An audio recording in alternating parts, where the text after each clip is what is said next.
Good morning. Good morning. ഓണാശംസകൾ. Good morning. Thank you, sir. Yes okay. ഇപ്പം Onam vacation ഒക്കെ ആയിട്ടാണോ നമ്മുടെ ബിമാജിക്കിൽ എന്തെങ്കിലും വെക്കേഷൻ ഒക്കെ പ്രഖ്യാപിച്ചിട്ടുണ്ടോ? കാരണം ആളുകളൊക്കെ കുറഞ്ഞുകൊണ്ടിരിക്കുകയാണല്ലോ.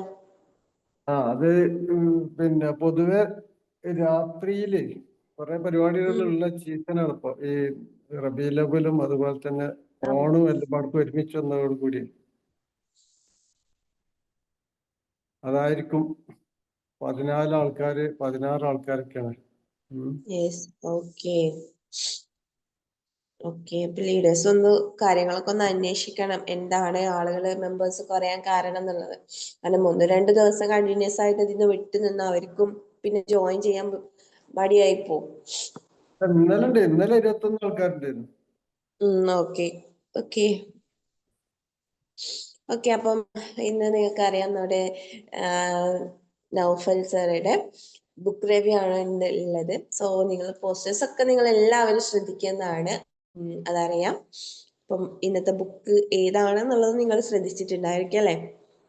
ആറ്റിറ്റ്യൂഡ് ഈസ് എവരിത്തിങ് എന്നുള്ള ബുക്കിനെ കുറിച്ചിട്ടാണ് നൗഫൽ സാർ എക്സ്പ്ലെയിൻ ചെയ്യാൻ പോകുന്നത്.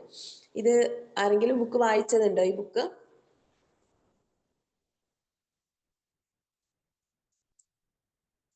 ആരെങ്കിലും വായിച്ചതുണ്ടോ? ആരും ഇവിടെ ഇല്ലല്ലോ, ക്യാമറ ഒക്കെ ഓഫ് ആക്കി പോയിരിക്കും. പ്രീതമേ ഇല്ലാതില്ലേ? നോ. ഓക്കെ. ബഷീർ സാർ ഇല്ലേ? മണി സാറ് വായിച്ചിട്ടില്ല അല്ലെ? Okay fine. ഞാൻ എന്റെ ചുരുക്ക അറിയാവുന്നുള്ളൂ. ഓക്കെ. അപ്പൊ ഒന്നും കൂടെ നമുക്ക് ഇന്ന് എക്സ്പ്ലെയിൻ ചെയ്യാനാണ് നൗഫൽ സാറെ ആ ബുക്കിനെ സെലക്ട് ചെയ്തിട്ടുള്ളത്. സോ ഇന്നത്തെ ബുക്ക് റിവ്യൂ സ്റ്റാർട്ട് ചെയ്യുന്നതിന് വേണ്ടി ഞാൻ നൗഫൽ സാറിനെ ഇൻവൈറ്റ് ചെയ്യാണ്. Naufal sir please welcome. Thank you ma'am. Hi magic morning all. കേൾക്കുന്നില്ലേ? ക്ലിയർ അല്ലേ? Good morning. കേൾക്കുന്നുണ്ട്. ഇതാണ് പുസ്തകം, attitude is everything. Jeff Keller എന്ന് പറഞ്ഞ ആൾ എഴുതിയതാണ്. ഇദ്ദേഹം ഒരു ലോയർ ആയിരുന്നു. ഇപ്പോൾ പിന്നീട് അദ്ദേഹം ഒരു എന്താ പറയാ മോട്ടിവേഷൻ സ്പീക്കറായി മാറി. അപ്പോൾ അദ്ദേഹം തിരിച്ചറിഞ്ഞ കാര്യങ്ങൾ എന്താണെന്ന് വെച്ചാൽ നമ്മളെ വിജയത്തിന് പരാജയം നിർണ്ണയിക്കുന്നത് വിദ്യാഭ്യാസവും ടാലന്റും അല്ല, അത് ആറ്റിറ്റ്യൂഡാണെന്നുള്ളത് തിരിച്ചറിഞ്ഞതിന് ശേഷം അത് പ്രാവർത്തികമാക്കി മറ്റുള്ളവരിലേക്ക് എത്തിച്ച് അങ്ങനെയാണ് അദ്ദേഹം ഒരു പുസ്തകം ഇറക്കിയതും ഒരു മോട്ടിവേഷൻ സ്പീക്കറുമായി മാറിയതെന്നാണ് അദ്ദേഹം പറയുന്നത്. കേൾക്കുന്നുണ്ടല്ലോ അല്ലേ? അപ്പോൾ ശരിക്കും ഈ ആറ്റിറ്റ്യൂഡ് എന്ന് പറഞ്ഞാൽ നമ്മളെന്താ ധരിച്ചിരിക്കുന്നത്? ഞാൻ സത്യം പറഞ്ഞാല് ആറ്റിറ്റ്യൂഡ് ഈസ് എവരിത്തിങ് എന്നുള്ള ബുക്കൊക്കെ ഇങ്ങനെ കണ്ടപ്പോൾ, പുസ്തകം വാങ്ങുന്ന സമയത്ത് ഇങ്ങനെ കണ്ടു.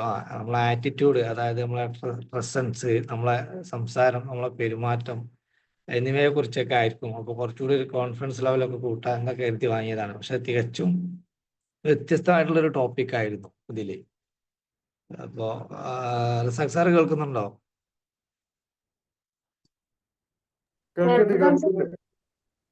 റസാഖ് സാറ് ഒരു സങ്കല്പത്തിലുള്ള ആറ്റിറ്റ്യൂഡ് ഒന്ന് പറയാൻ പറ്റുമോ?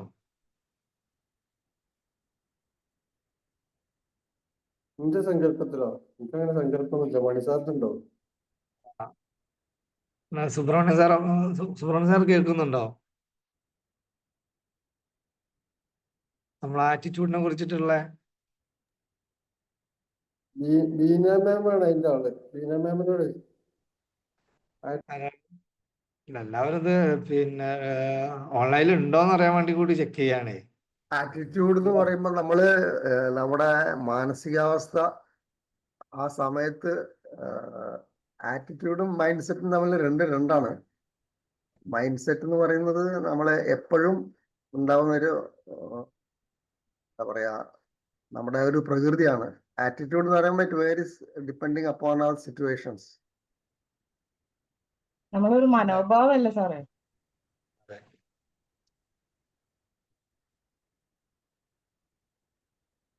അതെ, മനോഭാവം. അതായത് ഇതിൽ പറയുന്നത് 3 കാര്യങ്ങളാണ്. 1 തിങ്ക്, 2 സ്പീക്ക്, 3 ആക്ട്. ഈ 3 കാര്യങ്ങളെ കുറിച്ചിട്ടാണ് സത്യം പറഞ്ഞാൽ ഈ പുസ്തകം പ്രതിപാദിക്കുന്നത്. ഇതിൽ ഒരുപാട് കോട്ടുകളും കാര്യങ്ങളൊക്കെ ഉണ്ട്. അപ്പൊ ഞാൻ ഇതിന്റെ ഒരു ചെറിയ സമ്മറി രൂപത്തിലാണ് ഇന്നിപ്പോൾ അവതരിപ്പിക്കാൻ പോകുന്നത്. സാധാരണ നമ്മൾ ബുക്ക് റീഡിംഗ് ആണ്. ബുക്ക് റീഡിംഗ് ആകുമ്പോൾ സത്യം പറഞ്ഞാൽ 20 മിനിറ്റ് കൊണ്ട് ചിലപ്പോൾ ഒരു ചാപ്റ്റർ ഒക്കെ നമുക്ക് ചെയ്യുള്ളൂ. കാരണം 100, 110 അല്ലെ 300 പേജുകളൊക്കെ ഉള്ള ബുക്കുകളാണ്. കൂടുതൽ അങ്ങനെ വലിഞ്ഞു നീണ്ടി പോവും. അപ്പൊ ഇതിന്റെ രത്നചുരുക്കം എന്ന നിലയിലൊരു ഈ 3 പോയിന്റുകൾ വെച്ചിട്ടാണ് നമ്മളൊന്ന് സംസാരിക്കാൻ പോകുന്നത്. ഇതിലിപ്പോ നമ്മളെ ആറ്റിറ്റ്യൂഡ് മാറിയാൽ തന്നെ നമ്മളെ ജീവിതം മാറുന്ന അദ്ദേഹം പറയുന്നത്. അപ്പൊ അതേപോലെ തിങ്ക് ആണ് 3 കാര്യം പറഞ്ഞാൽ. 1 തിങ്ക്, 2 സ്പീക്ക്, 3 ആക്ട്. അതിൽ തിങ്ക് എന്ന് പറഞ്ഞാൽ നമുക്കറിയാം അല്ലെ, പോസിറ്റീവ് മൈൻഡ് സെറ്റ് ആണ് നമ്മൾ ഉദ്ദേശിക്കുന്നത്. തിങ്ക് നമ്മൾ ചിന്തിക്കുക എന്നുള്ളതാ. നമ്മൾ എന്താണോ ചിന്തിക്കുന്നത് നമ്മൾ അതായി തീരുന്നൊക്കെ നമുക്കറിയാം. ലോ അട്രാക്ഷനിലൊക്കെ നമ്മൾ പഠിച്ചിട്ടുള്ള കാര്യങ്ങളാണ്. അപ്പൊ അത് തന്നെയാണ് ഇതിലും പരാമർശിക്കുന്നത്. പിന്നെ ഇതിൽ സംഭവിക്കുന്ന കാര്യങ്ങൾ എന്ന് പറഞ്ഞാൽ നമ്മളെ ചിന്ത, നമ്മൾ ഇന്നലെ സിസാർ ക്ലാസ്സിലൊക്കെ കേട്ട്, ചിന്ത 2 ചിന്തകളും നമുക്ക് വരാം. അല്ലെ 2 കാര്യങ്ങൾ നമ്മളിലേക്ക് കടന്നു വരുമ്പോൾ പോസിറ്റീവാണ് നമ്മൾ ചിന്തിക്കുന്നതെങ്കിൽ എന്താണ് സംഭവിക്കുക, നല്ല കാര്യങ്ങൾ വരും. അതേപോലെ അതിന് ഇടക്ക് തന്നെ നമ്മൾ നെഗറ്റീവ് ചിന്തകൾ നമ്മളിലേക്ക് കടന്നു വന്നാൽ നമ്മൾ ഓട്ടോമാറ്റിക്കായിട്ട് ചിന്തിച്ചില്ല, പിന്നെ മനഃപൂർവ്വം ചിന്തിച്ചിട്ടില്ലെങ്കിലും അത് നമ്മളിലേക്ക് പെട്ടെന്ന് തന്നെ കടന്നു വന്നു കഴിഞ്ഞാൽ അത് പെട്ടെന്ന് എഫക്റ്റ് ആവും എന്നുള്ളതാണ് ഇതിൽ പറയുന്നത്. രണ്ടാമത് പറയുന്ന കാര്യങ്ങൾ പിന്നെ സ്പീക്ക്, അതായത് നമ്മളെ പവർ ഓഫ് വേർഡ്സ്. നമ്മൾ പറയുന്ന കാര്യങ്ങൾ നമ്മൾ കഴിഞ്ഞ ദിവസങ്ങളിലൊക്കെ പറഞ്ഞതാ, ഒരു മാഡത്തിന്റെ ക്ലാസ്സിലൊക്കെ നമ്മൾ കേട്ടതാ. ഈ അഫർമേഷനെ കുറിച്ചിട്ടുള്ള കാര്യങ്ങളൊക്കെ നമ്മൾ കേട്ടിട്ടുള്ളതാണ്. അപ്പൊ നമ്മൾ പറയുന്ന കാര്യങ്ങളും നമ്മുടെ ജീവിതത്തിൽ സംഭവിക്കുന്ന കാര്യങ്ങൾ എന്നുള്ളതാണ് ഇതിൽ പറയുന്നത്. മൂന്നാമത്തത് പറയുന്നത് ടേക്ക് ആക്ഷൻ എന്നുള്ളതാണ്. അതായത് ആക്ടിനെ കുറിച്ചിട്ട് പറയുകയാണെങ്കിൽ നമ്മൾ എന്താണ് പിന്നെ സംസാരിക്കുന്നത് അല്ലെങ്കിൽ നമ്മൾ എന്താണ് ചിന്തിക്കുന്നത് കൊണ്ട് മാത്രം വിജയിക്കൂല എന്നുള്ളതാണ്. കാരണം നമ്മൾ ആക്ഷൻ കൂടി എടുക്കണം അതിനുള്ളത് എന്നുള്ളതാണ് ഈ അദ്ദേഹത്തില് 3-ാമത്തെ കാര്യമായിട്ട് പ്രധാനപ്പെട്ട പോയിന്റായിട്ട് അദ്ദേഹം പറയുന്നത്. എന്ന് പറഞ്ഞാല് നമ്മളിപ്പോ സ്പീക്കിനെ കുറിച്ചിട്ട് അല്ല, ഇതിനെ കുറിച്ചിട്ടാണ് ഇപ്പൊ നമ്മളൊരു കാര്യം പറയുന്നെങ്കിൽ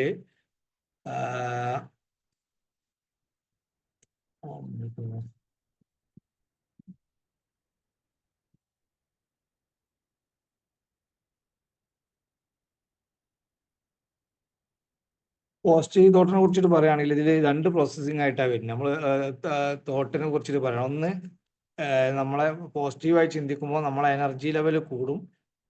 അതുമായിട്ട് ബന്ധപ്പെട്ടിട്ട് അതേപോലെ തന്നെ പോസിറ്റീവ് റിസൾട്ട് നമ്മളിലേക്ക് വരും എന്നുള്ളതാണ്. നെഗറ്റീവിനെ കുറിച്ചിട്ടാണ് നമ്മളെ ചിന്ത വരുന്നെങ്കിൽ അതിൽ ആദ്യം വരുന്നത് ഫിയർ, ഭയം വരും. പിന്നെന്താണ്, അതുമായിട്ട് ബന്ധപ്പെട്ട് നമുക്ക് ഡൗട്ട് അടിക്കും. മൂന്നാമതായിട്ട് വരുന്ന അതിന്റെ റിസൾട്ട് എന്ന് പറഞ്ഞാൽ ഫെയിലിയർ ആയിരിക്കും. അപ്പോൾ അതേപോലെ തന്നെ ഇതിൽ ഒരാള് ഇപ്പൊ ഒരു ഉദാഹരണമായിട്ട് ഇതിൽ പറയുന്നു. ഇതിലിപ്പോ ഒരാള് പറയാണ്, പിന്നെ അദ്ദേഹം കുറച്ച് കാര്യങ്ങളൊക്കെ പഠിച്ച് എക്സാമിന് വേണ്ടി പോകുമ്പോൾ ആ ഒരു കുട്ടി പറയാണ്, ഞാനൊന്നും പഠിച്ചിട്ടില്ല, അല്ലെങ്കിൽ ഞാൻ പഠിച്ചതൊന്നും പിന്നെ വന്നില്ലെങ്കിൽ ഞാൻ എന്ത് ചെയ്യും എന്ന് പറഞ്ഞ് ആ കുട്ടി പരീക്ഷ ഹാളിലേക്ക് കയറി കഴിഞ്ഞാൽ അവർ പറയുന്നത് എന്താ വെച്ചാൽ ആ കോൺഫിഡൻസ് ലെവല് 0 ആയിരിക്കും എന്നുള്ളതാണ്. പിന്നെ പഠിച്ചത് പോലും നമുക്ക് ഓർമ്മ കിട്ടാത്തൊരവസ്ഥ വരും. നേരെ മറിച്ച് ആ കുട്ടി പിന്നെ ചിന്തിക്കുന്നത് എങ്ങനെയാണെങ്കിലോ, ഞാൻ പഠിച്ചതിൽ കുറച്ച് കാര്യങ്ങൾ വന്നു കഴിഞ്ഞാൽ എന്തായാലും പാസ്സാവും എന്നുള്ള ഒരു ചിന്തയോട് കൂടി ആ എക്സാം ഹാളിലേക്ക് കയറി കഴിഞ്ഞാൽ ആ കുട്ടിയുടെ കോൺഫിഡൻസ് ലെവൽ എന്ന് പറഞ്ഞാൽ ഒരു 50% വർദ്ധിക്കും എന്നുള്ളതാണ്. അപ്പൊ നമ്മളെന്താക്കുക, ഇങ്ങനത്തെ സാഹചര്യങ്ങളൊക്കെ വരുമ്പോൾ നമ്മളെന്താക്കുക, പ്രാവർത്തികമാക്കാൻ നോക്കുക. അതായത് എന്തെങ്കിലുമായിട്ട് നെഗറ്റീവായിട്ടുള്ള കാര്യങ്ങൾ നമ്മളിലേക്ക് വരുമ്പോൾ തന്നെ വേഗം, ഇന്നലെ സിക്സാർ പറഞ്ഞ പോലെ വേഗം പോസിറ്റീവ് ലെവലിലേക്ക് ചിന്തിക്കുക, ആ മൈൻഡ് സെറ്റ് പെട്ടെന്ന് മാറ്റുക, അല്ലെ ആ നെഗറ്റീവ് അടിക്കുന്ന സ്ഥലങ്ങളിൽ നിന്ന് മാറി നിൽക്കുക, കോൺഫിഡൻസ് ലെവൽ എപ്പോഴും കൂട്ടാൻ നോക്കുക. അപ്പൊ നമ്മളെന്താവും, ആ ഒരു ലെവലിലേക്ക് എത്തും. പിന്നെ പവർ ഓഫ് വേർഡ്സിന്റെ കാര്യം നമ്മൾ പറഞ്ഞു. നമ്മൾ സംസാരിക്കുന്ന വാക്കുകൾ നമ്മളെ മനസ്സിനെ ഷേപ്പ് ചെയ്യുന്നു എന്നാണ് അദ്ദേഹം ഈ പറയുന്നത്. എനിക്ക് സമയം പോരാ എന്ന് പറയുമ്പോൾ തന്നെ എന്താ സംഭവിക്കുന്നത് സത്യം പറഞ്ഞാല്, നമുക്ക് നമ്മളെ സ്ട്രെസ് ലെവൽ കൂടുക ചെയ്യുക. കാരണം നമ്മളൊരു ടൈം മാനേജ്മെന്റോ അല്ലെങ്കിൽ ടു ലിസ്റ്റോ എഴുതുന്ന ആൾക്ക് ഏത് കാര്യങ്ങളും അടുക്കും ചിട്ടയോടുകൂടിയും ചെയ്യാൻ പറ്റും. പക്ഷെ എപ്പോഴും അതാണ് നമ്മളെ ഈ പിന്നെ അഫർമേഷൻ എന്ന് പറഞ്ഞാൽ നമ്മൾ ഉദ്ദേശിക്കുന്ന നമ്മൾ മനസ്സിൽ പോലും ചിലപ്പോൾ കരുതിയിട്ടുണ്ടാവില്ല. പക്ഷെ നമ്മൾ പറയലെന്താ, എനിക്കിന്ന് തീരെ സമയമില്ല, ആരെങ്കിലും എന്തെങ്കിലും ഒരു പരിപാടിക്ക് നമ്മൾ ക്ഷണിച്ചാൽ പോലും നമുക്ക്, അല്ലെങ്കിൽ ഒരു ഓണപരിപാടി അല്ലെങ്കിൽ തീരെ സമയമില്ല എന്ന് പറയുന്ന ആളുകൾ സമയം കണ്ടെത്താതെ മുന്നോട്ട് പോയിക്കൊണ്ടിരിക്കുമ്പോൾ എന്താണ് ഷെഡ്യൂൾ വെക്കുക അല്ലെങ്കിൽ ടു ഡു ലിസ്റ്റ് വെക്കുക. അങ്ങനെ ആകുമ്പോൾ നമുക്ക് തന്നെ ഒരു ആത്മവിശ്വാസം കിട്ടും. ഈ കാര്യങ്ങൾ മുഴുവനായിട്ട് ചെയ്യാൻ പറ്റുന്നു എന്ന് മാത്രമല്ല, നമുക്ക് എന്താണ് ഒരു ആത്മവിശ്വാസം കൂടി വർദ്ധിക്കും. അല്ലെങ്കിൽ നമ്മൾ ചെയ്യുന്ന കാര്യങ്ങളൊന്നും എന്താ ഒരു ഓർഡർ ലെവലിലേക്ക് വരില്ല എന്നാ പറഞ്ഞത്. രണ്ടാമതായിട്ട് പറയുന്നത് സൊല്യൂഷൻ മൈൻഡ് സെറ്റ് എന്നുള്ളതാണ്. അതായത് ഇതിനു വേണ്ടിയിട്ട് നമ്മൾ സമയം കണ്ടെത്തി കഴിഞ്ഞാൽ കൂടുതലായിട്ട് നമുക്ക് എന്താ പ്രൊഡക്റ്റീവ് ആയിട്ടുള്ള കാര്യങ്ങൾ ചെയ്യാൻ പറ്റും എന്നുള്ള പറഞ്ഞത്. മലയാളത്തിൽ തന്നെ ഒരു വാക്കുണ്ട്, എന്താ വാക്ക് വെടിയേക്കാൾ ശക്തമാണെന്നുള്ളത്. നമ്മൾ കഴിഞ്ഞ പ്രാവശ്യം അഫർമേഷൻ ഒരു ക്ലാസ് കേട്ടു. ആ ക്ലാസ്സിൽ നമ്മളൊക്കെ വിചാരിച്ചത് നമ്മൾ എഴുതുന്ന അഫർമേഷൻ ആണ് സത്യം പറഞ്ഞാൽ അഫർമേഷൻ എന്നുള്ളതാണ്. അതായത് നമ്മളെ വാക്കുകളാണ് സത്യം പറഞ്ഞാൽ നമ്മൾ അഫർമേഷൻ എന്നുള്ളത് പറയുന്നുണ്ട്. അത് ശരിക്കും ഈ പുസ്തകത്തിൽ പരാമർശിക്കുന്നുണ്ട്. നമ്മൾ മറ്റുള്ള ആളുകളോട് സംസാരിക്കുമ്പോൾ എപ്പോഴും ശ്രദ്ധിക്കുക. നമ്മൾ കുട്ടികളോട് സംസാരിക്കുമ്പോൾ അല്ലെങ്കിൽ സുഹൃത്തുക്കളോട് സംസാരിക്കുമ്പോൾ ഈ തമാശയാണെങ്കിൽ പോലും നമ്മളത് പറയുന്നത് വളരെയധികം ഫീലിങ്ങോട് കൂടിയിട്ടാണെങ്കിൽ, നമ്മൾ അറിയാതെ ആ ഫീലിങ്ങോട് കൂടി പറയുകയാണെങ്കിൽ അത് പ്രാവർത്തികമായിട്ട് മാറും എന്നുള്ളതാണ്. അത് പൊതുവെ എല്ലാവർക്കും കിട്ടിയ റിസൾട്ട് അതായിരിക്കും. നമ്മൾ ഇനി മുതൽ അങ്ങ് ചിന്തിച്ചു നോക്കിയാൽ അല്ലെങ്കിൽ ഒന്ന് ടെസ്റ്റ് ചെയ്ത് നോക്കിയാൽ നമുക്ക് മനസ്സിലാവും. ഇതുവരെ നമ്മളൊക്കെ റിവൈസ് ചെയ്ത് നോക്കിയിട്ടാണ് നമ്മൾ എന്തെങ്കിലും പറഞ്ഞു പോയാൽ അത് ഇനി അദ്ദേഹത്തോട് നമുക്ക് പിന്നെ തിരുത്തി പറയാൻ പറ്റാത്ത സാഹചര്യമാണെങ്കിൽ പോലും അവനവനോട് തന്നെ ആ സമയത്ത് മനസ്സിലെങ്കിലും എന്ത് ചെയ്യുക, ഉരുവിടുക. അതിന് നേരെ ഓപ്പോസിറ്റായി പറഞ്ഞതിന് ശേഷം ഇതൊരു അഫർമേഷനായി മാറുമല്ലോ എന്നുള്ള ഒരു ചിന്ത വന്നു കഴിഞ്ഞാൽ നമ്മൾ എന്ത് ചെയ്യുക, പെട്ടെന്ന് തന്നെ അതിൽ നിന്ന് മാറുക എന്നുള്ളതാണ്.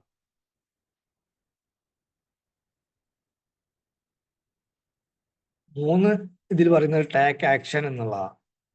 നമ്മൾ നന്നായി സംസാരിക്കുക മാത്രം ചെയ്താൽ പോരാ, നമ്മളെന്താക്കണം, പ്രവർത്തിക്കുക കൂടി ചെയ്യണം എന്നുള്ളതാണ്. അപ്പൊ ഇതില് പറയുന്ന നമ്മൾ എഡിസന്റെ കാര്യമൊക്കെ അറിയാം. അതില് സിസാറൊക്കെ പറഞ്ഞു നമ്മൾ 1000 തവണ പിന്നെ അദ്ദേഹം ട്രൈ ചെയ്തിട്ടാണ് ഒരു ഇലക്ട്രിക് ബൾബ് കണ്ടുപിടിച്ചത് എന്നാണ് പറയുന്നത്. അപ്പൊ നമ്മളെന്താക്കുക, ആക്ഷൻ ദിവസവും ഒരു ചെറിയ ആക്ഷനെങ്കിലും എടുക്കുക എന്നുള്ളതാണ്. ചെറിയ കാര്യങ്ങൾ പിന്നെ ചെയ്തു തുടങ്ങുക. ഇപ്പോൾ ഹെൽത്തുമായിട്ട് ബന്ധപ്പെട്ടിട്ടാണെങ്കിൽ ഷുഗർ അവോയ്ഡ് ചെയ്യാനുള്ള പരിപാടി നോക്കുക. അതാണ് നമ്മളെ ആക്ഷൻ. അല്ലെങ്കിൽ നമ്മൾ ജങ്ക് ഫുഡ് കുറേശ്ശെ ഒഴിവാക്കുക. ഫിറ്റ്നസ്സുമായിട്ട് ബന്ധപ്പെട്ടിട്ട് ഞാൻ പറഞ്ഞത്, അല്ലെങ്കിൽ ദിവസം ഒരു 5 മിനിറ്റ് നടക്കുക, അതാണ് ആക്ഷൻ. നമ്മളത് പറഞ്ഞത് കൊണ്ടോ ചിന്തിച്ചത് കൊണ്ടോ ജീവിതത്തിൽ കാര്യം ആയിട്ടൊന്നും സംഭവിക്കുന്നില്ല. അപ്പൊ ഒരു ബിസിനസ്സുകാരനാണ് എങ്കിൽ അദ്ദേഹം ചിന്തിക്കുക, ബിസിനസ്സിനെ കുറിച്ചിട്ട് എപ്പോഴും ഇങ്ങനെ ചിന്തിക്കുക. പിന്നെ ഇതിൽ പറയുന്ന രണ്ടാമത്തെ കാര്യം എന്ന് പറഞ്ഞാൽ ടോക്ക്, നമ്മൾ അതിനെക്കുറിച്ച് സംസാരിക്കുക, ഓട്ടോമാറ്റിക് അതായത് വരും. പിന്നെ മൂന്നാമത്തെ ആക്ഷൻ എന്ന് പറഞ്ഞാൽ നമ്മൾ എന്താക്കുക, അതിന് വേണ്ടിയിട്ടുള്ള വീഡിയോസ് കാണുക, അല്ലെങ്കിൽ അതുമായിട്ട് ബന്ധപ്പെട്ടിട്ടുള്ള എന്തെങ്കിലും ചെറിയ കാര്യങ്ങൾ ചെയ്യുക എന്നുള്ളതാണ്. അപ്പോൾ ഈ 3 കാര്യങ്ങളും ഉദാഹരണ സഹിതം ഞാൻ പറഞ്ഞു കഴിഞ്ഞു. അതാണ് ഈ ബുക്ക് സമ്മറിയും ബുക്ക് റീഡിങ്ങും തമ്മിലുള്ള വ്യത്യാസം. ഇപ്പോൾ എനിക്ക് തോന്നുന്നു 10 മിനിറ്റ് പോലും ആയിട്ടില്ല. ഈ 3 കാര്യങ്ങളാണ് ഈ പുസ്തകത്തിൽ കാര്യമായിട്ട് പറയുന്നത്. കേൾക്കുന്നുണ്ടോ? ഹലോ, കേൾക്കാം സർ. അപ്പോൾ ഇതിന്റെ ബുക്ക് പിന്നെ സമ്മറി കഴിഞ്ഞു. അതാണ് നമ്മൾ വലിയൊരു ബുക്ക് നമ്മൾ പറയുമ്പോൾ നീട്ടി വലിച്ചു കൊണ്ടുപോകുമ്പോഴൊക്കെ പിന്നെ ചില ആളുകൾക്ക് മനസ്സിലാവും. അപ്പൊ ഞാൻ 2 രീതിയിൽ എടുത്താൽ, കഴിഞ്ഞ പ്രാവശ്യം നമ്മൾ ഇന്ററാക്ഷൻ ലെവലിൽ എടുത്തു. കാര്യമായിട്ട് തുടക്കക്കാർക്ക് മനസ്സിലാവുന്ന രീതിയിൽ ഞാൻ ആദ്യം മുതലേ എടുത്തു വരുന്ന ശൈലി എന്ന് പറഞ്ഞാൽ ബുക്ക് റീഡ് ചെയ്യുക, എന്നിട്ട് 2 പിന്നെ 3 വരി വായിക്കുക, അതിലുള്ള ഉള്ളടക്കം എന്താക്കുക, എക്സ്പ്ലെയിൻ ചെയ്യുക. പിന്നെ ഇതിലുള്ള കാര്യങ്ങൾ എന്ന് പറഞ്ഞാൽ എൻ്റെ അനുഭവങ്ങളോ എക്സാമ്പിളോ അതിൽ പറയേണ്ട ആവശ്യമില്ല. ഈ 3 കാര്യങ്ങൾ നമ്മളെല്ലാവരും ലോ അട്രാക്ഷനിൽ പഠിക്കുന്നതും കേൾക്കുന്നതും അഫർമേഷൻ എഴുതുന്നതും ഒക്കെ ചെയ്യുന്നത് കൊണ്ടാണ് പറയാത്തത്. അപ്പോൾ ഇതില് എന്തെങ്കിലും ഈ പറഞ്ഞതിൽ എന്തെങ്കിലും മനസ്സിലാകാത്തതോ അല്ലെങ്കിൽ എന്തെങ്കിലും ഒരു ഫീഡ്ബാക്ക് ആയിട്ടുള്ള കാര്യങ്ങൾ പറയാം. അങ്ങനെയാണെങ്കിൽ ഞാൻ അത് കഴിഞ്ഞതിന് ശേഷം സമയം ഉണ്ടെങ്കിൽ ഇതിലെ കുറച്ച് പിന്നെ വായിച്ചു തരാം ചെറുതായിട്ട്. പിന്നെ കോട്ടുണ്ട്, ആ കോട്ടിനെ കുറിച്ചിട്ടുള്ളത് വായിച്ചു തരാം. ദിവ്യാമ്മ കേൾക്കുന്നുണ്ടോ? യെസ് സർ, കേൾക്കുന്നു. ഈ പറഞ്ഞ 3 കാര്യങ്ങൾ മനസ്സിലായിട്ടുണ്ടോ? നമ്മുടെ മനോഭാവത്തെ മാറ്റുക എന്നുള്ളതാണ് ഒന്നാമത്തെ കാര്യം. പിന്നെ നമ്മളുടെ മൈൻഡിൽ എന്തെങ്കിലും നെഗറ്റീവ് വന്നു കഴിഞ്ഞാൽ അപ്പോൾ അത് പോസിറ്റീവിലേക്ക് കൺവേർട്ട് ചെയ്യുക എന്നുള്ളതാണ്. കാരണം നമ്മൾ പറയുന്ന ഓരോ വാക്കുകളും എന്താ പറയാ, പലപ്പോഴും നമ്മൾ പറയുന്ന വാക്കുകൾ നമ്മൾ ശ്രദ്ധിക്കാതെ പറഞ്ഞു പോകുന്നതുണ്ടാവും. അതുകൊണ്ട് നമ്മൾ പറയുന്ന വാക്കുകൾ വളരെയധികം ശ്രദ്ധിക്കുക, അഫർമേഷൻസ് പറയുന്നതും ശ്രദ്ധിക്കുക എന്നുള്ളതാണ് രണ്ടാമത്തെ കാര്യം. പിന്നെ നമ്മൾ ചെയ്യുന്ന കാര്യങ്ങൾ നമ്മൾ ആക്ഷനിലേക്ക് മാറ്റുക. നമ്മൾ ഒരുപാട് വീഡിയോസ്, നമ്മൾ ഒരുപാട് കാര്യങ്ങൾ കാണുന്നുണ്ടെങ്കിലും അത് ആക്ഷനിലേക്ക് നമ്മൾ കൺവേർട്ട് ചെയ്യാറില്ല. പക്ഷെ അത് ആക്ഷനിലേക്ക് മാറ്റിയെങ്കിൽ മാത്രമാണ് നമ്മൾക്ക് അതിന്റെ പൂർണ്ണമായ ഫലം കിട്ടുള്ളൂ എന്നുള്ളതാണ് മനസ്സിലായത്. താങ്ക് യു മാം. ഇതിൽ ഒരുപാട് കോട്ടുകളുണ്ട്. Yes, sir. നിങ്ങൾക്ക് ചുറ്റുപാടുകളെ എല്ലായ്പ്പോഴും നിയന്ത്രിക്കാൻ സാധിക്കണമെന്നില്ല, എന്നാൽ സ്വന്തം ചിന്തകൾ നിങ്ങളുടെ നിയന്ത്രണത്തിലാണ്. തുടച്ചു വൃത്തിയാക്കപ്പെട്ട ഒരു മാനസജാലവുമായിട്ടാണ് എല്ലാവരും ജീവിതം ആരംഭിക്കുന്നത് എന്നാണ് പറയുന്നത്. അപ്പോൾ നിങ്ങൾക്ക് ചുറ്റുപാടുള്ള, ചിലപ്പോൾ നമുക്ക് ചുറ്റുമുള്ള ആളുകളൊക്കെ സത്യം പറഞ്ഞാൽ ഇവർ പറഞ്ഞ പോലെ നമുക്ക് ചിലപ്പോൾ തിരുത്താൻ പറ്റൂല. നമ്മൾ തിരുത്തി നമ്മുടെ സമയമായിട്ട് ചെലവഴിക്കുക എന്നല്ല, ഇതിലൊന്നുമില്ല. നമ്മൾ സ്വന്തം ചിന്തകൾ നമ്മളെ നിയന്ത്രണത്തിലാണെന്നാണ് പറയുന്നത്. നാം ലോകത്തെ നോക്കിക്കാണുന്ന ആ ജാലക ചില്ലുകൾ നമ്മുടെ രക്ഷിതാക്കളും അധ്യാപകരും വിമർശനങ്ങളുമാവുന്ന ചെളി വാരി എറിഞ്ഞ് വൃത്തികേടാക്കുന്നു. നമുക്കൊപ്പമുള്ളവരുടെ പരിഹാസം അവർക്ക് കൂടുതൽ മങ്ങൽ ഏൽപ്പിക്കുന്നു. നമ്മുടെ ആഗ്രഹങ്ങൾ തുടർച്ചയായി നിരസിക്കപ്പെടുമ്പോൾ അവയുടെ സുതാര്യത നഷ്ടപ്പെടുന്നു. നിരാശ കാരണം അവ കൂടുതൽ മലിനമാകുന്നു. സംശയത്തിന്റെ, പേടിയുടെയും കാർമേഘങ്ങൾ നമ്മുടെ മാനസജാലകത്തിൽ കൂടി കാഴ്ചകളെ അവ്യുക്തമാക്കുന്നു എന്നൊക്കെ പറഞ്ഞിട്ടുള്ള ഒരുപാട് കാര്യങ്ങളുണ്ട്. അതായത് നമ്മളെ മനസ്സിനെ നമ്മളൊരു ജനലുമായിട്ടാണ് അദ്ദേഹം ഇതിൽ കമ്പയർ ചെയ്തുകൊണ്ട് സംസാരിക്കുന്നത്. ഇതിനൊരിക്കലും അവസാനം ഉണ്ടാകാറില്ല. ഇത്തരം വൃത്തികളും നമ്മുടെ ജനലുകൾക്ക് മുകളിൽ നിരന്തരം പതിച്ചുകൊണ്ടായിരിക്കും. മിക്ക ആൾക്കാരും അതിനെതിരെ ഒന്നും ചെയ്യുവാൻ തയ്യാറാകുന്നില്ല എന്നതാണ് യഥാർത്ഥ പ്രശ്നം. ചെളി കട്ട പിടിച്ച് വൃത്തികേടായി കിടക്കുന്ന ആ ജനാലിൽ കൂടി ലോകത്തെ നോക്കിക്കാണുവാനുള്ള ശ്രമം അവർ തുടർന്നുകൊണ്ടേയിരിക്കും. ജീവിതാരംഭത്തിൽ ഉണ്ടായിരുന്ന ഉത്സാഹം അവർക്ക് നഷ്ടപ്പെടുവാൻ തുടങ്ങും. മുറുമുറുപ്പും നിരാശയും അവരിൽ വർദ്ധിച്ചുകൊണ്ടിരിക്കും. ദൗർഭാഗ്യം എന്നേ പറയാനുള്ളൂ. ക്രമേണ അവർ അവരുടെ സ്വപ്നങ്ങളെ ഉപേക്ഷിക്കാൻ തുടങ്ങുന്നു. സ്വന്തം മനോഭാവത്തിൽ ചില്ലുകൾ വൃത്തിയാക്കാൻ അവർ ശ്രമിക്കുന്നില്ല എന്നതാണ് ഈ അവസ്ഥയുടെ അടിസ്ഥാന കാരണം. അതേ പാതയിൽ കൂടിയായിരുന്നു ഞാനും സഞ്ചരിച്ചു കൊണ്ടിരുന്നത്. ഒരു വക്കീലായിരുന്നപ്പോൾ എൻ്റെ മനോഭാവത്തിൽ ജാലകച്ചിലുകൾ മുഴുവൻ ചെളി പുരണ്ട് വൃത്തികേടായി കിടക്കുകയായിരുന്നു. ഞാൻ ആ ജോലിയിൽ തുടർന്നുകൊണ്ടിരുന്ന അത്രയും കാലം അവ കൂടുതൽ വൃത്തികേടാവുകയായിരുന്നു. അതിൽ കൂടി ഒരു സാധ്യതയും എനിക്ക് കാണാൻ സാധിച്ചിരുന്നില്ല. അല്ലെങ്കിൽ തന്നെ എന്ത് കാണുവാനാണ്? ആത്മകമായ ചെളി എൻ്റെ മനോഭാവത്തിന്റെ ജാലച്ചിലുകൾ കട്ടപിടിച്ചിരിക്കുകയാണല്ലോ. സ്വന്തം ജാലകച്ചിലുകൾ കഴുകി വൃത്തിയാക്കാം. എൻ്റെ മനോഭാവത്തിന്റെ ജാലകച്ചിലുകൾ കഴുകി വൃത്തിയാക്കിയാൽ മാത്രം മതി എന്ന കാര്യം അപ്പോഴാണ് ദൈവത്തിന്റെ കാരുണ്യത്താൽ എനിക്ക് മനസ്സിലാക്കാൻ കഴിയുന്നത്. എനിക്ക് നല്ലൊരു മനോഭാവത്തിൽ എത്തേണ്ടത്. ചെളി കര പിടിച്ചിരിക്കുന്ന എൻ്റെ ജാലകച്ചിലുകൾ ഞാൻ സ്വയം വൃത്തിയാക്കിയപ്പോൾ അവസരങ്ങളിൽ പുതിയൊരു ലോകം തന്നെ എൻ്റെ മുന്നിലേക്ക് തുറന്നപ്പെട്ടു. അപ്പൊ ഇതിൽ പറയുന്നത്, ഇപ്പൊ ജാലകച്ചില്ല് ആണെങ്കിൽ ഒരു ഉദാഹരണം പറയുകയാണെങ്കിൽ, നമ്മളിപ്പോ ഒരു കണ്ണട, സക്സാറൊക്കെ ഇട്ട കണ്ണട ഒന്ന് നമ്മൾ ശ്രദ്ധിച്ചാൽ മതി. നമ്മളെ കണ്ണ് ചിലപ്പോൾ നല്ല ക്ലിയർ ഉണ്ടാവും, അല്ലെങ്കിൽ പുറത്ത് നമ്മൾ കാണുന്ന ആ വസ്തു നല്ല ക്ലിയർ ഉണ്ടാവും. പക്ഷെ ആ കണ്ണടയിൽ എന്താണ്, ചെളി പുരണ്ടാ മതി അല്ലേ?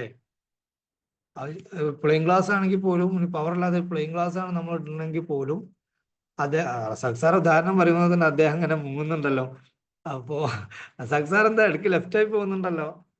അപ്പോ ഇതിലൂടെ കാണുമ്പോൾ അതേപോലെയാണ് നമ്മളെ ചിന്തകളെന്ന് പറഞ്ഞത്, അല്ലെങ്കിൽ നമ്മൾ പറയുന്ന കാര്യങ്ങൾ എന്നുള്ളതാണ് അദ്ദേഹം പറയുന്നത്. അപ്പൊ നമ്മൾ സ്വന്തം മനോഭാവത്തെ നിയന്ത്രിക്കാൻ പഠിക്കാനുള്ള കാര്യങ്ങളാണ് പറയുന്നത്. അപ്പോൾ ഓരോ ദിവസവും നമ്മൾ പറയുന്ന കാര്യങ്ങൾ, നമ്മൾ ചിന്തിക്കുന്ന കാര്യങ്ങൾ നോട്ട് ചെയ്യുക. അതേപോലെ തന്നെ നമുക്കറിയാം, നമ്മൾ നെഗറ്റീവ് ആണ് അല്ലെങ്കിൽ എന്തെങ്കിലും ഒരു സാഡ് ആയിട്ടുള്ള കാര്യങ്ങൾ നമ്മളിലേക്ക് വരുമ്പോൾ നമ്മൾ പെട്ടെന്ന് ഇമോഷണൽ ആയി പോകും. പെട്ടെന്ന് നമ്മളെ ചുറ്റുപാടുകൾ നമ്മൾ മറന്നു പോകും ദേഷ്യം വരുമ്പോൾ. നേരെ മറിച്ച് നമുക്ക് ചെറിയൊരു സന്തോഷം വന്നു കഴിഞ്ഞാൽ നമ്മൾ ചിലപ്പോൾ അത് ആഘോഷിക്കൂല. വലിയ സന്തോഷം വന്നാലേ നമുക്ക് അതിന്റെ ഫീലിംഗ് കിട്ടുള്ളൂ.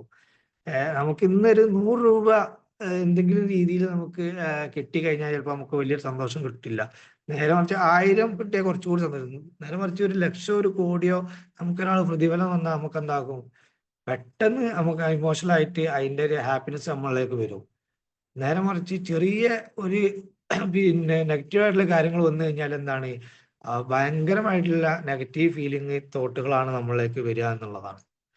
അപ്പൊ നല്ലതോ ചീത്തയോ ആയിട്ടുള്ള ഒന്നുമില്ല എന്നാണ്, ഒക്കെ നമ്മുടെ തോന്നുകളാണ്.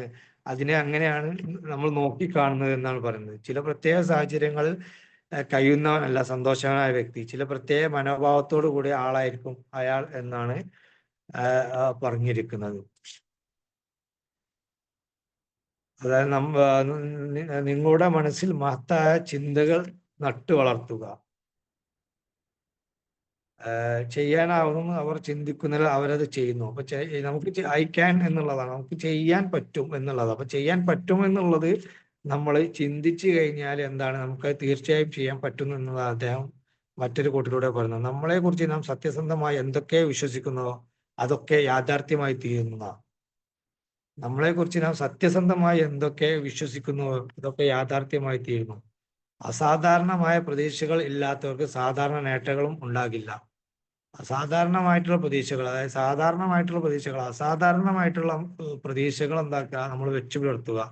അപ്പൊ നമുക്ക് എന്താണ് അതിനുള്ള റിസൾട്ട് എത്തുന്നുള്ളതാണ്. കഴിയില്ല എന്ന് വിചാരിച്ച് ചിന്തിക്കാതിരിക്കുന്നത് ബുദ്ധിയല്ല എന്നുള്ളതാണ്. ഭാവനക്ക് അറിവിനേക്കാൾ പ്രാധാന്യമുണ്ട് എന്നാണ്.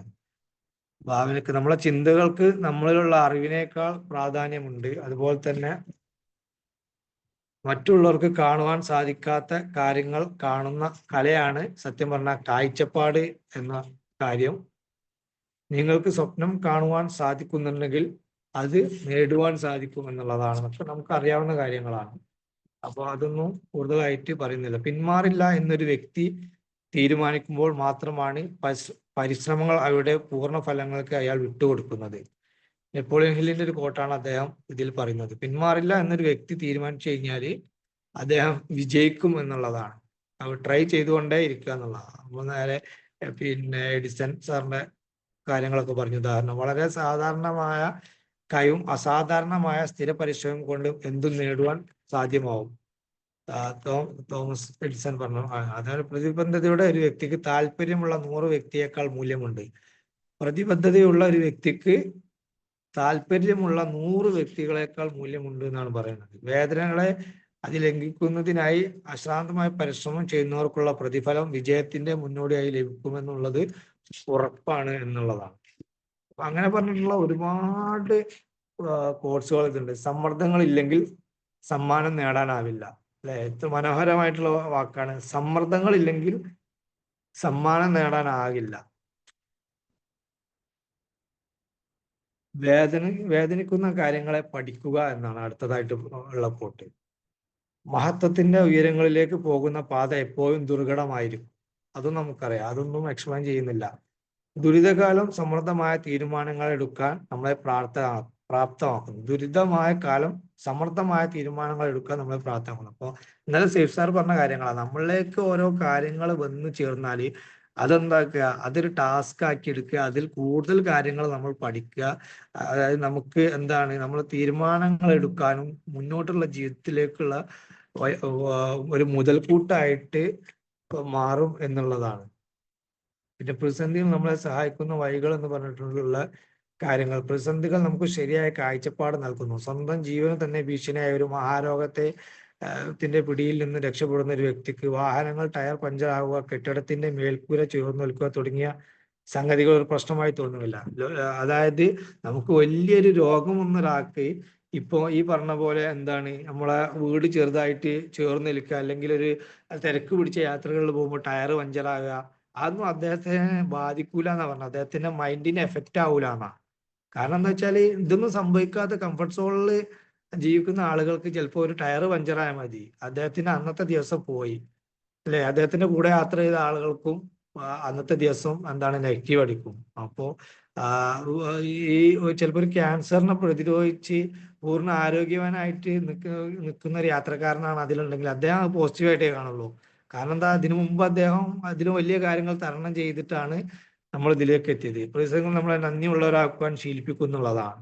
നഷ്ടങ്ങളും കഷ്ടപ്പാടുകളും നിറഞ്ഞ പ്രതിസന്ധികളൂടെ കടന്നു പോകുമ്പോൾ ജീവിതത്തിൽ നമുക്ക് ലഭിച്ചിട്ടുള്ള പല സൗഭാഗ്യങ്ങളും നന്ദിയോടെ വീക്ഷിക്കാനുള്ള ഒരു കഴിവ് നാം ഉണ്ടാക്കിയെടുക്കുന്നു. നമുക്ക് ലഭിച്ച പല സൗഭാഗ്യങ്ങളോടെ നന്ദിയോടെ സ്മരിക്കുക നഷ്ടപ്പെടുന്നവരെ നമ്മൾ പലരും തയ്യാറാകില്ല എന്നത് ഇന്നും പുതുമ നഷ്ടപ്പെട്ടിട്ടില്ലാത്ത പഴയൊരു സത്യമാണ്. ആവശ്യ സമയത്ത് ചൂടുവെള്ളം കിട്ടുന്നില്ലെങ്കിൽ നമ്മളെ സംബന്ധിച്ചിടത്തോളം ചൂടുവെള്ളം വളരെ പെട്ടവും തന്നെ ഒരു അമൂല്യ വസ്തുവായി മാറുന്നു. അസുഖം ബാധിക്കുന്നവരെ നിങ്ങളിൽ എത്ര പേർ ആരോഗ്യത്തിന് വില കൽപ്പിക്കും? നഷ്ടങ്ങളെയും ഇല്ലായ്മയുടെയും കാലം കഴിഞ്ഞാലും ബുദ്ധിയുള്ളവർ താങ്കൾക്ക് ലഭിച്ച അനുഗ്രഹങ്ങളെ ഓർമ്മിച്ചുകൊണ്ടേയിരിക്കും. നമ്മുടെ മനസ്സിൽ മേധാവിത്വമുള്ള ചിന്തകൾ വഴി തന്നെയായിരിക്കും നമ്മുടെ സഞ്ചാരം. അതായത് ഇതിൽ പറയുന്ന പറ്റി നമുക്ക് പച്ചവെള്ളത്തിന് നമുക്ക് സത്യം പറഞ്ഞാൽ ഒരു മൂല്യമില്ല. നമുക്കിപ്പോ ഒരു ഫ്രിഡ്ജ് തുറന്ന് വെള്ളം താഴ്ക്കുമ്പോൾ നമ്മൾ ആ വെള്ളം കുടിക്കുകയാണ്, നമ്മൾ അതിന് അനുഗ്രഹം പറയില്ല, ഒരിക്കലും നമ്മൾ പറയില്ല താങ്ക് യു ഗോഡ് എനിക്ക് വെള്ളം തന്നതിന് നമ്മൾ പറയില്ല. പക്ഷെ ഇത് വെള്ളം കുടിക്കുന്ന മറ്റൊരുത്തം പറയുന്നതെന്ന് വെച്ചാൽ വെള്ളം കിട്ടി വലയാതെ ഒരു മരുഭൂമിയിലേക്ക് സഞ്ചരിക്കുമ്പോൾ അല്ലെങ്കിൽ ഒരു കടകളില്ലാത്ത പാതയിലൂടെ ഒരുപാട് സഞ്ചരിച്ച് കഴിയുന്ന സമയത്ത് എന്താണ് ഞാൻ അനുഭവിച്ചിട്ടുണ്ട്. സത്യം പറഞ്ഞാല് ഒരു കുപ്പി വെള്ളത്തിന് ഞാൻ കോഴിക്കോട് നിന്ന് വീട്ടിലേക്ക് വരും. അപ്പൊ നോമ്പിന്റെ സമയമാണ്. അപ്പോൾ പ്രതീക്ഷിച്ച വണ്ടി കിട്ടിയില്ല. അങ്ങനെ പിന്നെ ഞാൻ ബസ്സിൽ പോന്നു. ആ ബസ് മുക്കം ബസ് കണ്ടപ്പോൾ ഞാൻ ഓടി കയറിയതാ. അപ്പോ ഈ മഗ്‌രിബിന്റെ സമയത്താണ് നമ്മൾ നോമ്പ് തുറക്കുക. ആ ബസ്സിലാണ് ആ സമയം KSRTC ബസ്സാ. അപൂർവ ആളുകളേ ഉള്ളൂ, കുറഞ്ഞ ആളുകളേ ഉള്ളൂ. പ്രൈവറ്റ് ബസ് ആണെങ്കിൽ വീണ്ടും ഒരുപാട് ആളുകളൊക്കെ ഉണ്ടാവും, ചിലപ്പോൾ അടുത്തിരിക്കുന്ന ആളുകൾ വാട്ടർ ബോട്ടിലൊക്കെ ഉണ്ടാവും. ഞാൻ ബസ് കയറി കുറച്ച് കഴിഞ്ഞ് ഒരു 5 മിനിറ്റ് കഴിഞ്ഞ് ഭയങ്കര ബ്ലോക്കും, മാവൂർ റോഡിൽ തന്നെ ബ്ലോക്കായി.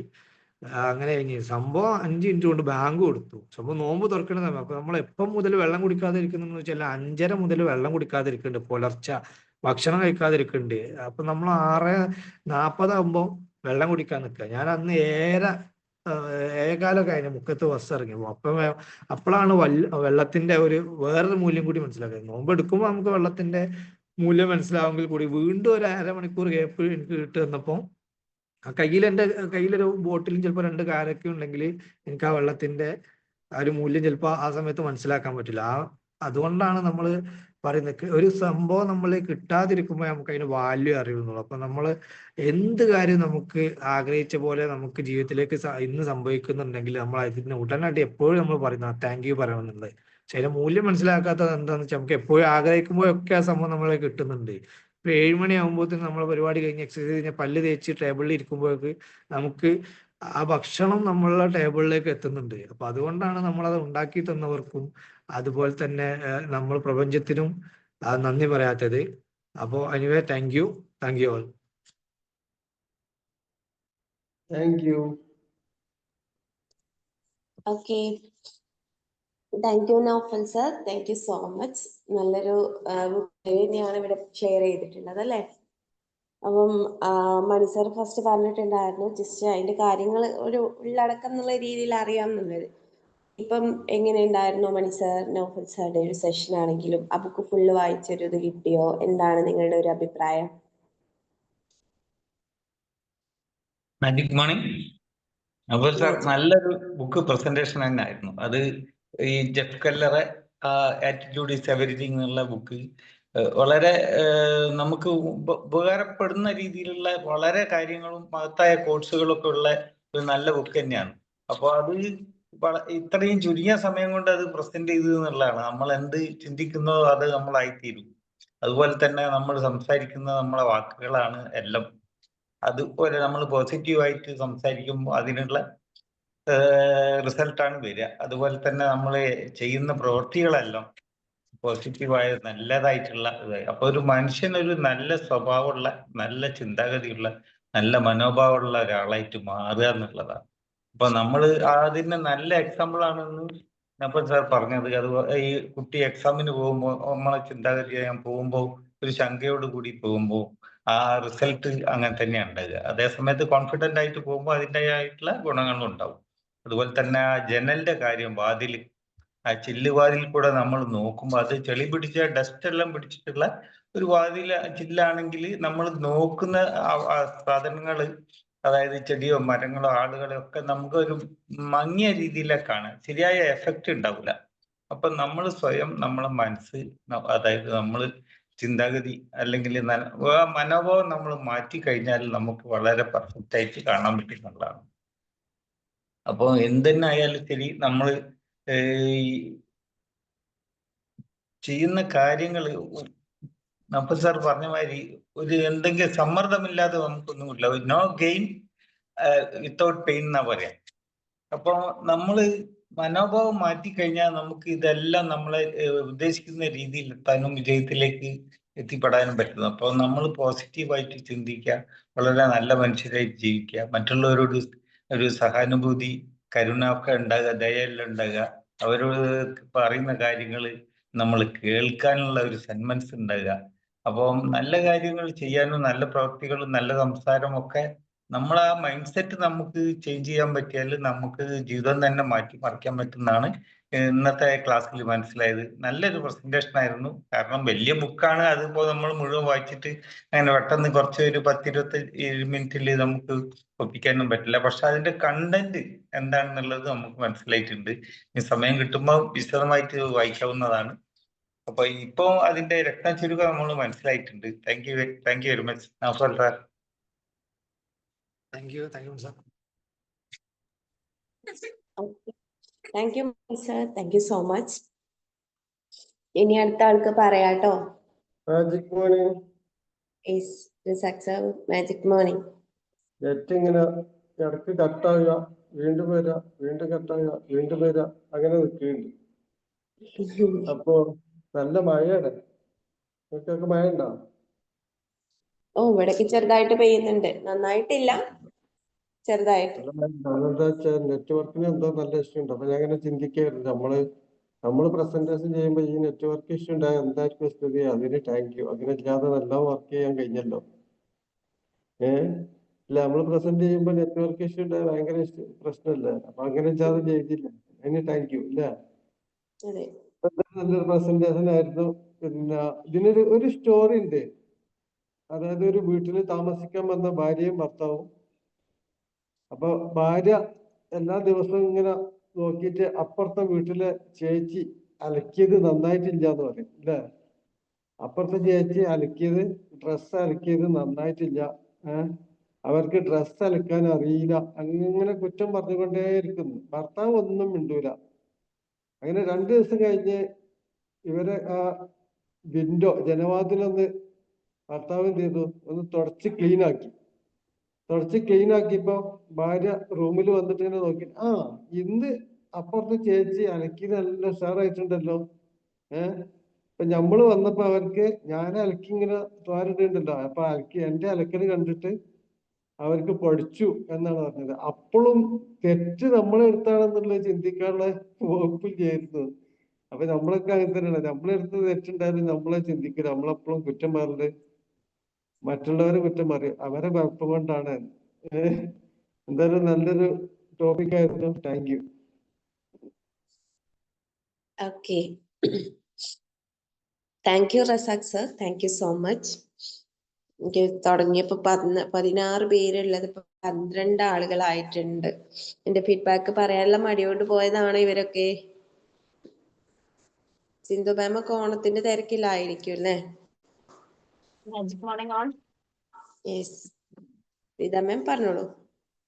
നൗഫൽ സാർ വളരെ നല്ലൊരു പ്രസന്റേഷൻ തന്നെ. Book review, attitude, thought, speak, act, അത് കറക്റ്റ് ആണ്. നമ്മൾ ചിന്തിക്കുന്നതും പറയുന്നതും പ്രവർത്തിക്കുന്നതും ക്ലിയർ ആയിരിക്കണം. അത് പറയുമ്പോൾ എനിക്ക് ചെറുപ്പത്തിൽ ഞാൻ സ്കൂളിൽ പ്രയർ ചൊല്ലുന്ന ഒരാളായിരുന്നു. അതിൽ അങ്ങനെ ഒരു ലൈൻ വരുന്നുണ്ട് പ്രയറില്, നല്ലതേ തോന്നാവൂ, നല്ലതേ ചൊല്ലാവൂ, നല്ലതേ ചെയ്യാവൂ നിൻ കൃപയാൽ, എന്നും അതിനുള്ള ബുദ്ധിയും ശക്തിയും തന്നരുളേണമേ തമ്പുരാനേ. അങ്ങനെ ഒരു പ്രയർ. അപ്പൊ എനിക്കിപ്പോ അത് കണക്ട് ചെയ്യുമ്പോൾ നമ്മൾ അന്ന് സ്കൂളിൽ ചെറുപ്പത്തിൽ മ്യൂസിക് ടീച്ചർ പഠിപ്പിച്ചു തന്ന ആ ഒരു കാര്യം മാത്രമേ നമുക്ക് അറിയുള്ളൂ. പക്ഷെ ഇപ്പൊ ഈ ഒരു ബുക്കിന്റെ റിവ്യൂ സാറ് പറഞ്ഞപ്പോ ശരിക്കും ആ ഒരു ഇതിലേക്ക് ഞാൻ കണക്ട് ചെയ്യാണ്. വളരെ നല്ലൊരു പ്രസന്റേഷൻ ആയിരുന്നു. Thank you sir, thank you so much. Thank you ma'am. വളരെ നന്നായിരുന്നു പാട്ട്. അതെ. ഓക്കെ, ഇല്ല, thank you Preetha. Thank you sir. Okay, Preetha മാമും ഉണ്ണികൃഷ്ണൻ സാറും നല്ല രീതിയിൽ പാട്ടൊക്കെ പാടാറുണ്ട്. ഞങ്ങളത് കേൾക്കുന്നതാണ്. ഗ്രൂപ്പിൽ ഷെയർ ചെയ്തിട്ടുണ്ടോ എന്നുള്ളത് അറിയില്ല. ബട്ട് ഞങ്ങൾക്ക് അവർ പാടുന്ന പാട്ടുകളൊക്കെ വരാറുണ്ട്. സോ നന്നായിട്ട് അവർ പാടാറുണ്ട്. Okay, anyway thank you Preetha ma'am, thank you so much. ഇനിയും ഇങ്ങനെ നല്ല പോലെ പാടാൻ പറ്റട്ടെ. ഓക്കെ, അപ്പം അടുത്ത ആൾക്ക് പറയാം. Thank you Mufeeda. Okay,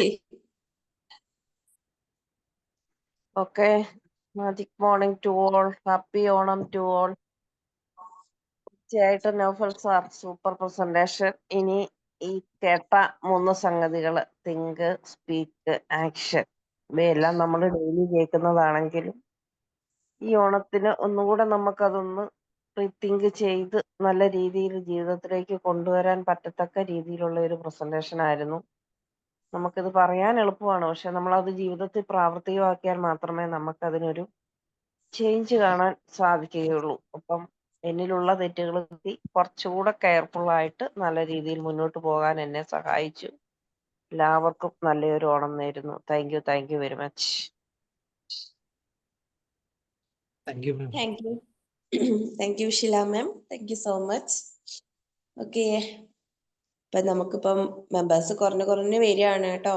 so ഇനി ഫീഡ്ബാക്ക് പറയാൻ ആരെങ്കിലും ഉണ്ടോ? റെഡി ആയവരാരെങ്കിലും? Hello, thank you Naufal sir, നല്ല ക്ലാസ് ആയിരുന്നു. എന്താ പറയാ, ഞാൻ സാറ് ഇതിൽ സെൻഡ് ചെയ്തിരുന്ന ആറ്റിറ്റ്യൂഡ് ഈസ് എവറിത്തിങ് എന്ന് പറഞ്ഞ് സെൻഡ് ചെയ്തിരുന്നത് ഞാൻ വായിക്കാറുണ്ട്. അപ്പോൾ ഒരു ഏകദേശം ഒരു ഐഡിയ കിട്ടിയിട്ടുണ്ടായിരുന്നു. നല്ലൊരു ഇതാണ് പറഞ്ഞത്. എല്ലാ കോട്സുകൾ ഒരുപാട് കോട്സുകൾ ഇതിലുണ്ട്. അപ്പോൾ ഓരോന്നും നമ്മളുടെ ജീവിതത്തിൽ പകർത്തേണ്ട കാര്യങ്ങളാണ്. നമ്മൾ എത്രയൊക്കെ ചാപ്റ്ററുകൾ കേട്ടു എന്ന് പറഞ്ഞാലും, അല്ലെങ്കിൽ നമ്മൾ എന്താ പറയാ ക്ലാസ്സുകൾ കേട്ടു എന്ന് പറഞ്ഞാലും, നമ്മളുടെ ജീവിതത്തിൽ അത് ചില സാഹചര്യങ്ങൾ, നെഗറ്റീവായിട്ടുള്ള സാഹചര്യങ്ങൾ വരുമ്പോൾ നമുക്ക് ഒരുപക്ഷെ അതിനെ നേരിടാനുള്ള ഒരു ഇതുപോലെയുള്ള ബുക്കുകളിൽ നിന്നാണ് കിട്ടുന്നത്. അപ്പോൾ ചില സമയത്ത് നമ്മളെ മനസ്സ് തന്നെ കൈവിട്ടു പോകും. ശരിയല്ല, പിന്നീട് നമ്മളത് ചിന്തിക്കുമ്പോൾ തോന്നും ശരിയല്ല, നമ്മളുടെ മനോഭാവത്തെയാണ് നമുക്ക് മാറ്റേണ്ടത്. കാരണം മറ്റുള്ളവരുടെ മനോഭാവത്തെ നമുക്ക് ഒരു കാരണവശാലും മാറ്റാൻ കഴിയില്ല ഉള്ള ഒരു സത്യം നമുക്ക് പിന്നീട് മനസ്സിലാവും. പക്ഷെ നമ്മൾക്ക് ഓൺ ദ സ്പോട്ടിൽ ആയ ഒരു ആക്ഷൻ എടുക്കാൻ പറ്റിയെങ്കിൽ മാത്രമാണ് നമ്മളെ ജീവിതത്തിൽ ആ ഒരു ഉന്നതി ഉണ്ടാവുള്ളൂ. അപ്പോൾ നല്ലൊരു ക്ലാസ് ആയിരുന്നു. വീണ്ടും റീതിങ്കിങ് ചെയ്യാനുള്ള പല കാര്യങ്ങളും നമ്മളുടെ ഈ ഒരു പുസ്തകത്തിലൂടെ നമുക്ക് കിട്ടിക്കൊണ്ടിരിക്കുന്നുണ്ട്. പിന്നെന്താ പറയാ, പുസ്തകത്തിന്റെ എല്ലാ ഒരുപാട് കവർ ചെയ്യാൻ പറ്റിയില്ലെങ്കിലും പറഞ്ഞ കാര്യങ്ങളൊക്കെ വളരെയധികം എന്താ പറയാ വാല്യുബിൾ ആയിട്ടുള്ളതാണ്. Thank you sir, thank you so much. Thank U Divya ma'am, thank you so much. Okay, ഇപ്പം ഓൾമോസ്റ്റ് എല്ലാവരും പറഞ്ഞിട്ടുണ്ട്. ബാക്കിയുള്ളവർക്ക് ഫീഡ്ബാക്ക് എന്തെങ്കിലും പറയാനുണ്ടോ? ഇന്നത്തെ ബുക്ക് റിവ്യൂവിൽ എന്താണ് നിങ്ങൾക്ക് മനസ്സിലായിട്ടുള്ളത്?